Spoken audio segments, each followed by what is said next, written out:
Hello all, అందరూ ఎలా ఉన్నారు? ఈ వీడియోలో విలియం బ్లేక్ గారి పోమ్ ద టైగర్ గురించి చెప్పుకుందాం.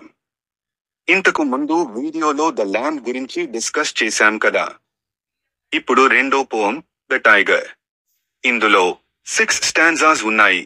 ఒక్కో స్టాంజాలో 4 లైన్స్ చొప్పున మొత్తం 24 లైన్స్ ఉన్నాయి. వాటిని లైన్ బై లైన్ ఎక్స్ప్లెయిన్ చేసుకుందాం. Tiger, tiger, burning bright in the forest of the night. నల్లటి చీకటిలాగా ఉన్న అడవిలో అగ్నిలాగా మెరుస్తూ ఉండే ఓ tiger. What immortal hand or eye could frame thy fearful symmetry? ఇంత చక్కటి శరీరాకృతిని, భయం కలిగించే ఇంత పవర్ఫుల్ జంతువుని ఎవరు సృష్టించారు? In what distant deeps or skies burnt the fire of thine eyes? నీ కళ్ళల్లో ఉన్న ఆ ఫైర్ ను ఆయన ఎక్కడ్నుంచి తెచ్చి నిన్ను క్రియేట్ చేసి ఉంటాడో? ఆకాశలోకం నుండా, పాతాళలోకం నుండా? On what wings dare he aspire? What the hand dare seize the fire? ఇలాంటి ఫైర్ ని ఎలా తీసుకురాగలిగాడో కదా. దాన్ని ఆపగలిగే శక్తి ఎవరికుంటుంది? ఎవ్వరికీ ఉండదు.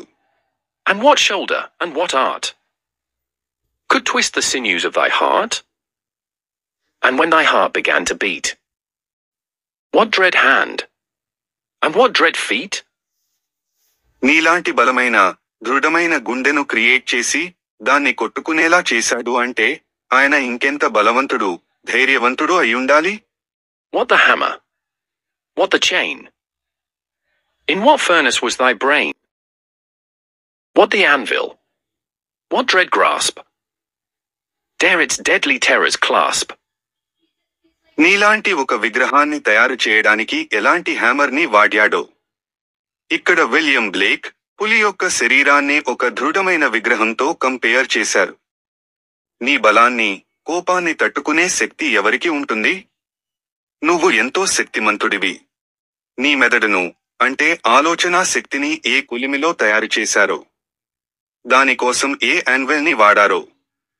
యాన్విల్ అంటే కొలిమిలో ఆయుధాలను తయారు చేసేటప్పుడు సుత్తితో కొట్టే టైంలో కింద సపోర్ట్ గా వాడే ఒక బండ అన్నమాట.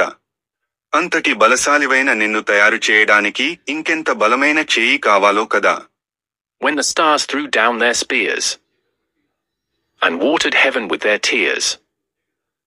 ఆయన సృష్టించిన నిన్ను చూశాక ఆకాశంలోని స్టార్స్, ఏంజల్స్ అన్ని కూడా తమ తమ పనులన్నీ ఆపేసి చాలా అద్భుతాన్ని చూసినట్టు ఆశ్చర్యపడిపోయి కన్నీళ్లతో ఆకాశాన్ని తడిపేశాయి. Did he smile his work to see? నిన్ను క్రియేట్ చేశాక ఆయన మొహంలో కనీసం చిరునవ్వు అయినా కనిపించిందా? అంటే ఆయన సంతోషపడ్డాడా?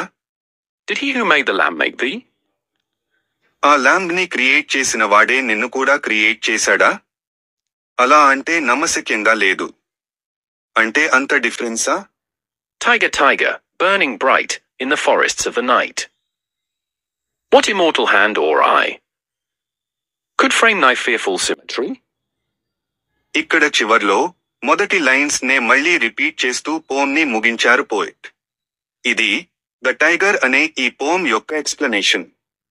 మీకు అర్థమైందనే అనుకుంటున్నాను.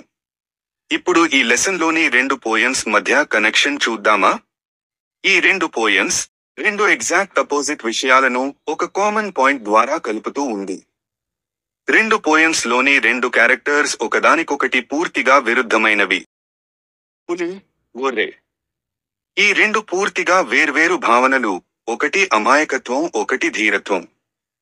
అందం ఒకటి అయితే బలం ఇంకొకటి. సరదాగా చెప్పాలంటే ఒకటి క్రూర జంతువు, ఇంకొకటి కూర జంతువు.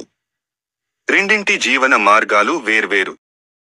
కానీ రెండింటి సృష్టికర్త మాత్రం ఒక్కడే. ఇది కామన్ పాయింట్.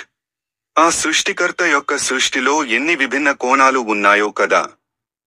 దీన్ని సృష్టించిన వాడికి దాన్ని సృష్టించడం కూడా తెలుసు. అసలు ఈ సృష్టే ఒక అద్భుతం.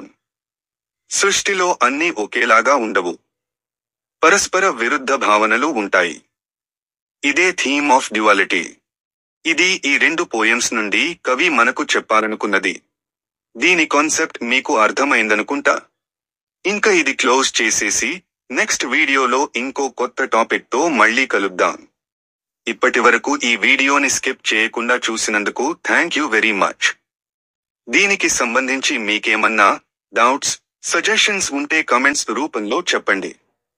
వీడియో మీకు నచ్చితే లైక్ చేయండి, మరికొంతమందికి షేర్ చేయండి, వాళ్ళకి కూడా యూజ్ అవుతుంది. అండ్ మరిన్ని వీడియోస్ కోసం సబ్స్క్రైబ్ చేయండి. Have a great time. All the best, and bye.